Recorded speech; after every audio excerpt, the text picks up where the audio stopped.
Netflix पर stream कर रही वेब सीरीज खाकी द बंगाल चैप्टर देखने की प्लानिंग कर रहे हैं तो इससे पहले पढ़ लिए ये रिव्यू। निर्माता, लेखक और शो रनर नीरज पांडे अपनी चर्चित वेब सीरीज खाकी के बिहार चैप्टर के बाद बंगाल चैप्टर लेकर आए हैं। खाकी द बिहार चैप्टर अमित लोढ़ा के संस्मरण Bihar diaries the true story of how Bihar's most dangerous criminal was cot से प्रेरित थी, जबकि इस बार मामला रियल नहीं बल्कि फिक्शनल है। लेकिन दावा है कि एक और रंग बंगाल का नजर आएगा, मगर वही गैंगस्टर, पुलिस और पॉलिटिशियन की है कहानी, जिसे अब तक कई फिल्मों और वेब सीरीज में दिखाया जा चुका है। अपराध और राजनीति के मेल से बनी इस थ्रिलर ड्रामा में गहराई की तलाश नहीं करेंगे तो यह आपको एंगेज करती है। इसके साथ ही सीरीज को दमदार एक्टर्स का साथ भी मिला है, जिस वजह से यह सीरीज एक बार देखी जा सकती है। पुलिस की क्रिमिनल और नेताओं से मुठभेड़ वाली है कहानी। खाकी द बिहार चैप्टर में पुलिस ऑफिसर अमित लोढ़ा और अपराधी चंदन महतो के टशन की कहानी थी। इस बार की कहानी बंगाल पहुंच गई है। हालांकि कहानी इतनी सामान्य है कि इसे बंगाल के बजाय कहीं भी स्थापित किया जा सकता था। खैर, कहानी पर आते हैं। कहानी की शुरुआत एक पुलिस वैन के एक्सीडेंट से होती है और कुछ मिनट में कहानी कुछ महीने पहले चली जाती है।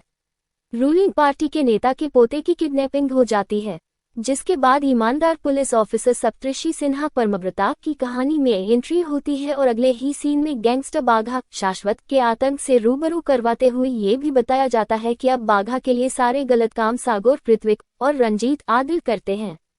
सप्तऋषि इन गैंगस्टर्स को उनके अंजाम तक पहुंचाता, इससे पहले उसकी ही मौत हो जाती है, जिसके बाद सुपरकॉप अर्जुन मोइत्राजीत की एंट्री होती है। अर्जुन का अपराधियों से निपटने का अपना तरीका है, लेकिन अर्जुन की राह आसान नहीं है, क्योंकि गैंगस्टर्स को न सिर्फ राजनेता की छत्रछाया में है बल्कि पुलिस डिपार्टमेंट में भी कमजोर कड़ियां हैं जो इन नेताओं और गैंगस्टर्स से जुड़े हैं। पॉलिटिशियन और गैंगस्टर्स के इस नेक्सस को क्या अर्जुन तोड़कर बंगाल को आतंक से मुक्त करवा पाएगा, यही आगे की कहानी है। सीरीज की खूबियां और खामियां। 7 एपिसोड वाली सीरीज खाकी बिहार चैप्टर की तरह बंगाल चैप्टर में भी पुलिस और अपराधियों के बीच की टशन की ही कहानी है।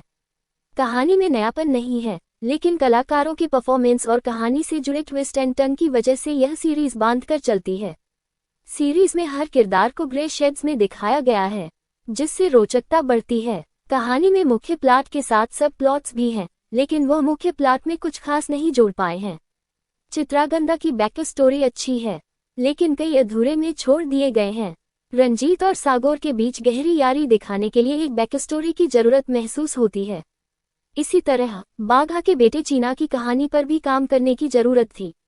ड्रामा भी कहानी में जोड़ने की कोशिश की गई है। एक युवा पुलिसकर्मी का संघर्ष हो या पुलिस अधिकारी की गर्भवती पत्नी, ये भी शामिल है, लेकिन ये सब कहानी में नया आयाम नहीं जोड़ पाते हैं। ट्रीटमेंट की बात करें तो सीरीज के पहले 2 एपिसोड स्लो हैं। तीसरे एपिसोड के बाद से कहानी रफ्तार पकड़ती है। छठे एपिसोड में कई ट्विस्ट एंड टर्न जोड़े गए हैं जो अच्छे हैं, लेकिन उसमें चौंकाने वाला पहलू नहीं है। सीरीज के आखिरी एपिसोड बेहद कमजोर रह गया है, टिपिकल मसाला फिल्म की याद दिलाता है। दूसरे पहलुओं की बात करें तो सीरीज साल 1980 से 2000 के टाइम पीरियड में स्थापित है। कोलकाता के घाटों, भीड़ से भरे सड़कों, कॉलोनियल बिल्डिंग को बखूबी सीरीज में जोड़ा है। एक्शन दृश्य भी अच्छे बन पड़े हैं, लेकिन शो का संगीत पक्ष कमजोर रह गया है। बंगाल अपने संगीत की विरासत के लिए भी जाना जाता है, लेकिन सीरीज में इसकी अनदेखी हुई है। साउंड ट्रैक में याद रखने लायक कुछ नहीं है। ऋत्विक भौमिक और आदिल खान बने शोस्टॉपर। इस सीरीज में बंगाली कलाकारों की मौजूदगी इस सीरीज को एक अलग रंग देती है। इस सीरीज से बंगाली अभिनेता जीत ने OTT डेब्यू किया है। अपने किरदार के साथ वह न्याय करते हैं। प्रोसेनजीत ने एक बार फिर दमदार उपस्थिति दर्शाई है। परमब्रता चटर्जी अपने सीमित स्क्रीन स्पेस में भी अपना प्रभाव दिखाते हैं, तो शाश्वत चटर्जी का अभिनय भी खास है, लेकिन बाजी ऋतिक और आदिल ने मारी है। ऋतिक भौमिक वेब सीरीज बंदिश बैंडिट से बिल्कुल अलग अंदाज में नजर आए हैं, जो एक एक्टर की तौर पर उनकी काबिलियत को दर्शाता है। तो आदिल खान ने भी इस सीरीज में जबरदस्त छाप छोड़ी है। वे दोनों इस सीरीज के शो